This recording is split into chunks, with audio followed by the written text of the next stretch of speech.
आप देख रहे हैं आज की अड़ी। पिछले 30 घंटों में यूक्रेन युद्ध में वो हो गया जिसकी कल्पना दुनिया को नहीं थी। यूक्रेन ने रूस पर अब तक का सबसे बड़ा हमला किया। 4000 किलोमीटर अंदर जाकर के भीषण तबाही मचाई।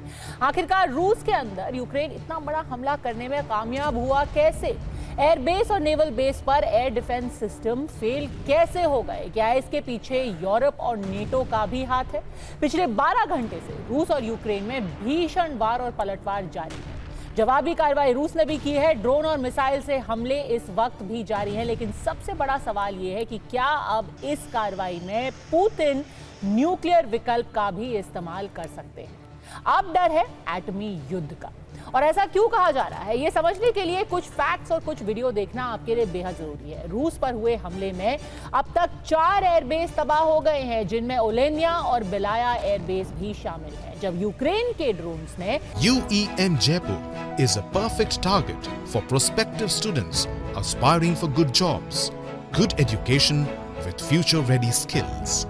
इन एयरबेस पर हमले किए तो कई बॉम्बर रनवे के ऊपर ही खड़े थे। अटैक के बाद बड़ी तबाही मची। यहां जलते हुए बॉम्बर साफ दिखाई दिए जा सकते हैं।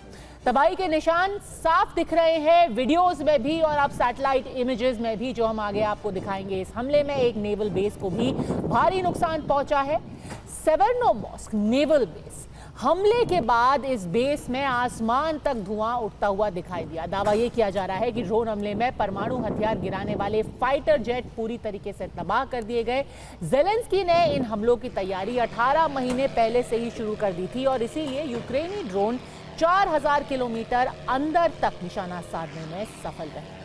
यूक्रेन ड्रोन को कंटेनर ट्रक के जरिए रूस के अंदर, यानी कि रूस के सीमा के अंदर लेकर के गए। पेट्रोल पंप के पास इन कंटेनरों को रोका गया और फिर एयरबेस को निशाना बनाया गया। ऐसा बताया जा रहा है कि एक रिमोट कंट्रोल डिवाइस से इन ड्रोन्स को कंटेनर से उड़ाया गया। उन्होंने जाकर के फिर रनवे पर हमला किया। मोबाइल कैमरे में रिकॉर्ड ये वीडियो उसी कंटेनर का है, उनमें से एक कंटेनर का है जिसके अंदर ये ड्रोन लाए गए थे।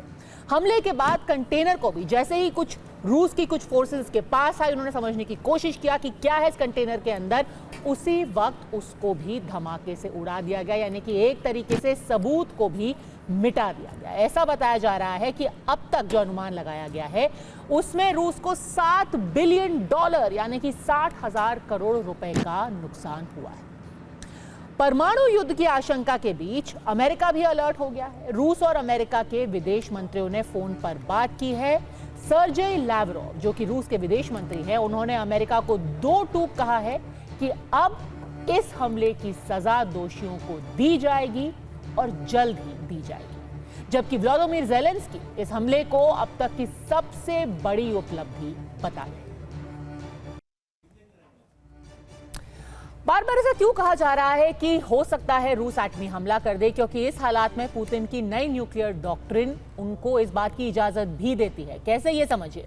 रूसी न्यूक्लियर डॉक्ट्रिन के मुताबिक अगर कोई देश जिसके पास न्यूक्लियर हथियार नहीं है वो किसी न्यूक्लियर पावर्ड देश की मदद से रूस पर अटैक करे तो इसे रूस के खिलाफ एक जंग, यानी कि एक्ट ऑफ वॉर समझा जाएगा और रूस एटमी हमला कर सकता है। दूसरी स्थिति यह है कि अगर रूस के खिलाफ बैलिस्टिक मिसाइल्स का इस्तेमाल किया गया। तीसरा सिनेरियो कि अगर कोई देश रूस के खिलाफ ड्रोन हमला करे, ऐसी स्थिति में भी न्यूक्लियर डेटरेंस के तौर पर जवाब दिया जा सकता है। और चौथी स्थिति ये कि जिसमें परमाणु हथियारों का इस्तेमाल संभव है, वो तब अगर रूस की सीमा पार करके कोई हवा या अंतरिक्ष से उस पर हमला करे। अब सबसे बड़ा सवाल दुनिया के सामने यही है कि रूस पर यह हमला अचानक किया गया है, तबाही मचाई गई है, उसे नुकसान हुआ है, लेकिन क्या ये तबाही इतनी बड़ी है कि पुतिन न्यूक्लियर बटन का विकल्प भी इस्तेमाल कर सकते हैं?